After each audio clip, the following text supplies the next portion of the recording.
নমস্কার বন্ধুরা, কেমন আছো তোমরা সবাই? তানি স্মল ওয়ার্ল্ডের আরও একটি ব্লগে তোমাদের সকলকে অনেক অনেক স্বাগত জানাই।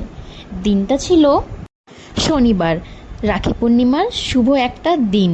তো রাখি পূর্ণিমা মানে সবাই জানো অনেক ভালোভাবে সেলিব্রেশন করে, সবাই করে, কারুর কম কারুর বেশি, কারুর অনেক বেশি, তো কারুর অনেক অনেকের অনেক রকমভাবে রাখি পূর্ণিমাটা সেলিব্রেশন হয়। তো আমাদের রাখি পূর্ণিমাটা কিভাবে সেলিব্রেশন হয় আর কিভাবে সেলিব্রেশন হলো সেটাই তোমাদের সাথে শেয়ার করতে চলে এলাম আমার একটা ব্লগ নিয়ে, রাখি পূর্ণিমা স্পেশাল ব্লগ নিয়ে।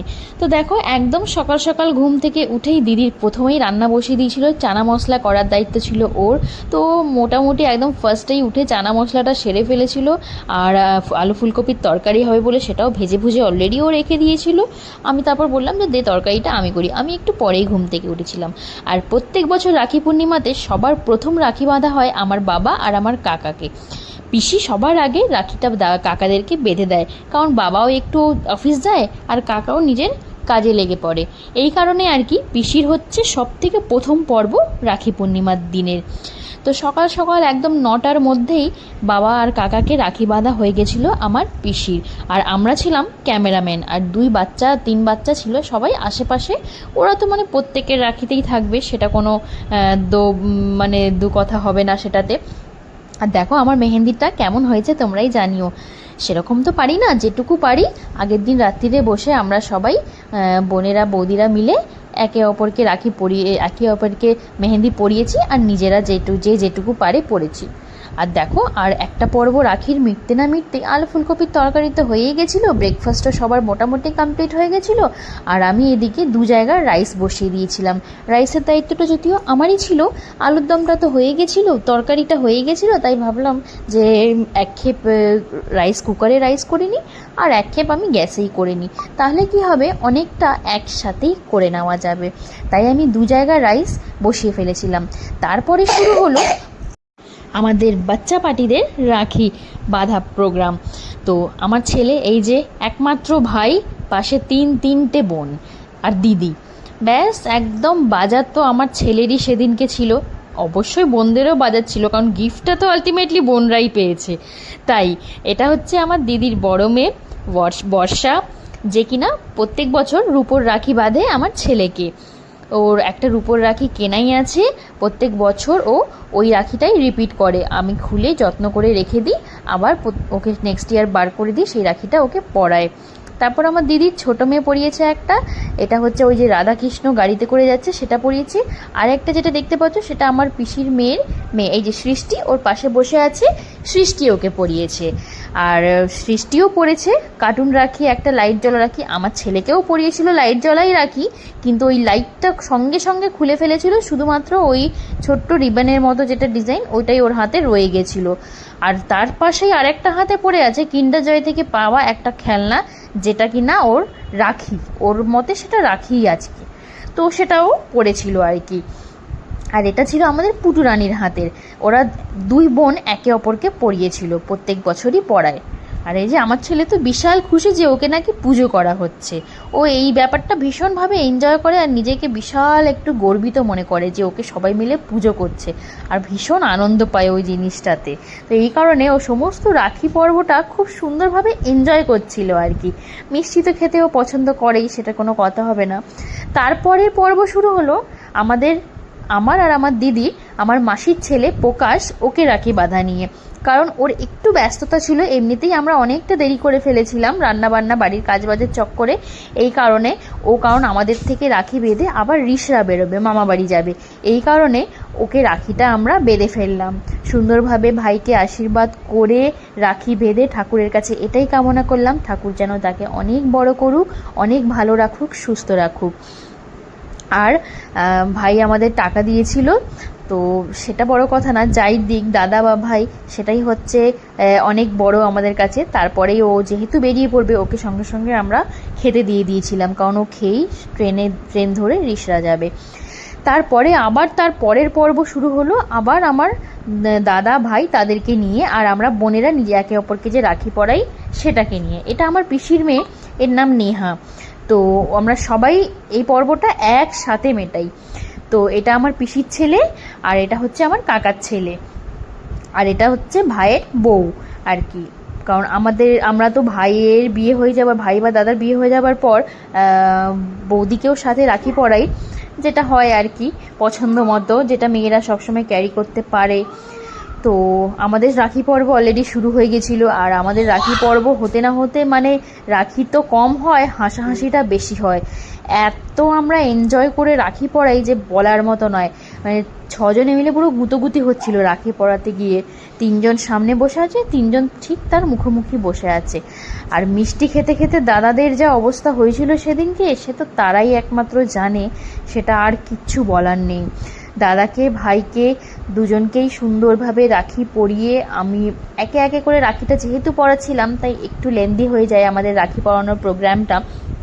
আর কার্তিককে করেছিলাম ক্যামেরাম্যান, যদিও খুব একটা পছন্দ করে না এই ডিউটিটা করতে, কিন্তু তাও কি করবে, কিছু করার নেই, এখানে তো আর না বলা যাবে না, তাই বাধ্য হয়ে হলেও করছিল দায়িত্বটা পালন আর কি।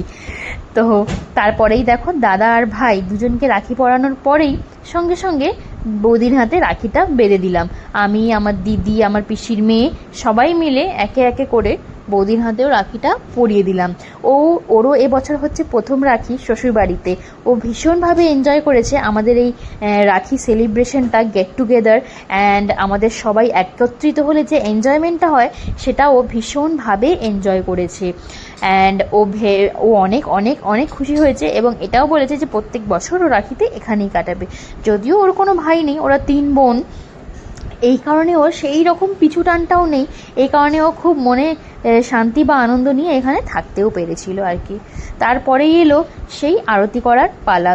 দাদা এবং ভাইদেরকে শুভ কামনা দিয়ে ঠাকুরের আশীর্বাদ চেয়ে নিয়ে দাদাদের জন্য, ভাইদের জন্য কামনা করা যে ঠাকুর যেন তাদেরকে খুব ভালো রাখুক, সুস্থ রাখুক, তারা যেন জীবনে অনেক বড় হয়, অনেক কিছু করতে পারে, নিজেদেরকে ভালো মতো প্রতিষ্ঠিত করতে পারে, আর কখনো যেন কোনো অভাব না পড়ে তাদের জীবনে।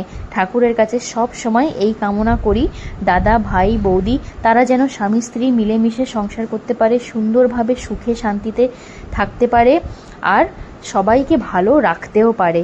নিজে ভালো থাকলেই সবাইকে ভালো রাখাও যায়, আর সবাই ভালো থাকলে নিজেও ভালো থাকা যায়। এটাই হচ্ছে আসল ব্যাপার আর কি। তো তারপরে এলো সেই কঠিন পালাটা, যেটা হচ্ছে মিষ্টি খাওয়ানো। কারণ ভাই আর দাদাদের মিষ্টি খেয়ে খেয়ে যা অবস্থা হয় রাখির দিন, সেটা তো একমাত্র তারাই জানে যে মানে কিভাবে মিষ্টি খাওয়া থেকে বাঁচা যায়। একটা মিষ্টি খেয়ে বলছে আমি তো 2টো খেয়ে নিয়েছি, মানে এই পর্ব চলছে আর কি, যতটা কাটানো যায় মিষ্টি খাওয়াটাকে। তো আমার ক্যামেরাম্যান তো আমার ক্যামেরা মাঝে মাঝে এমনভাবে ঘুরিয়ে দিচ্ছিল যে আর কিছু বলার নেই। তো যা হয়েছে ভিডিও আমি সেটাই ব্লগে দিতে আমি বাধ্য হয়েছি, কিছু করার নেই, কারণ যার হাতে দায়িত্ব দিয়েছি সে যেভাবেই করেছে আমাকে সেটাই অ্যাকসেপ্ট করতে হবে। তোমরাও আমাকে ক্ষমা করো যেভাবে ভিডিওটা হয়েছে আর কি। আর জাস্ট সবার মিষ্টি খাওয়ার ব্যাপারটা দেখো, মানে কোনো মতে মিষ্টিটা মুখের ভেতরে আর যাচ্ছে না, তাও নিয়ে যেতে হচ্ছে আর কি। তো যাই হোক, মিষ্টি মুখ তো করতেই হবে, রোজ রোজ তো আমরা আর এত মুখে ঢুকিয়ে ঢুকিয়ে আর মিষ্টি খাওয়াতে যাই না, বছরে একটা দিন এভাবে একটু মিষ্টি খাওয়ানো হয় যত্ন করে, খেতে তো হবেই। তো তারপরেই ফাইনালি বৌদিকেও রাখি পরানো হয়ে গেল। আর ওই যে দাদা, বৌদি আসতে পারেনি, বৌদি আসতে পারে না কারণ বৌদি নিজের দাদা বা ভাইকে রাখি পরাতে যায়, এই কারণে বৌদি আসতে পারে না প্রত্যেক বছর। আর আমাদের জন্য এটা গিফট পাঠিয়েছিল। তো ভাইয়ের বউ আগে নিজেরটা ওপেন করলো, তাই ওর ভিডিওটাই করলাম। আর এই যে ওপেন করে সঙ্গে সঙ্গে হাতে পরেও নিয়েছিল। ভীষণ সুন্দর একটা লুম্বা পাঠিয়েছিল আমাদের সকলের জন্য, আমাদের সবার খুব পছন্দ হয়েছে।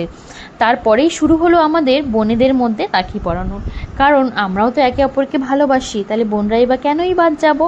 আমরা তাই একে অপরকে সযত্নে সসম্মানে ভালোবাসার সহিত রাখি বাঁধি প্রত্যেক বছর। তারপরেই হয়ে গেল দুপুর খাওয়া দাওয়ার পর্ব আরম্ভ। এটা ছিল আমাদের রাখি পূর্ণিমার দিনকার মেনু। আমি একটু ভেজ মিক্সড ফ্রাইড রাইস করেছিলাম, তার সাথে ছিল স্যালাড, তার সাথে ছিল চানা মশলা, লুচি, আর ছিল আলু ফুলকপি মাখা মাখা তরকারি। সবাই মিলে আমরা আনন্দ করে দুপুরের লাঞ্চটাও সেরে ফেলেছিলাম। তারপরে বিকেল হতে না হতেই আমাদের আরেক পর্ব রাখি হয়েছিল বাকি, যেটা ছিল মাসির ছেলেদেরকে নিয়ে। এর নাম হচ্ছে বিট্টু, মানে বিপ্লব, আর এর নাম হচ্ছে মোহিত। এরা ছিল রিশরাতে, মামা বাড়ি থেকে হয়ে এরা বিকেলবেলা আমাদের বাড়ি আসে। তারপরে এদেরকে রাখি পরানো হয়। এই যে রাখি পরানোর পরে তাদের হাত, আমার একটা বোন থাকে রাজস্থানে, সেও নিজের রাখিটা আমার হাতে পাঠিয়ে দিয়েছিল, মানে কেনা করিয়েছিল, তার তরফ থেকেও রাখিটা আমি ওদেরকে পরিয়ে দিয়েছিলাম। সমস্ত কিছু মিটিয়ে একটু মুখের মধ্যে পান না দিলে তো হয় না। এনেছিল আমার জামাইবাবু পান আমাদের সবার জন্য, জামাইবাবু এনেছিল পান, আর আমরা সবাই মিলে চেঞ্জ করে গল্পের আসর বসিয়েছিলাম। পান খেতে খেতে সুন্দর একটা গল্পের আসর বসিয়ে দিয়েছিলাম। আর আমার বাবা অ্যাজ ইউজুয়াল শুধু ট্যুর ভিডিও দেখে, আর কিচ্ছু না, ব্যাস। আর এই পানটা আমার ভীষণ প্রিয়, তোমরা সবাই জানো। তো চলো পান খেয়ে গল্প করতে করতে আজকের ব্লগটা এবার এখানেই শেষ করি। তোমরা সবাই খুব ভালো থেকো, সুস্থ থেকো। আমার ব্লগটা তোমাদের কেমন লাগে বা কেমন লাগলো আমাকে অবশ্যই কমেন্ট করে জানিও। ভালো লাগলে একটা লাইক করো। দেখা হবে আবার আরও একটি ব্লগে।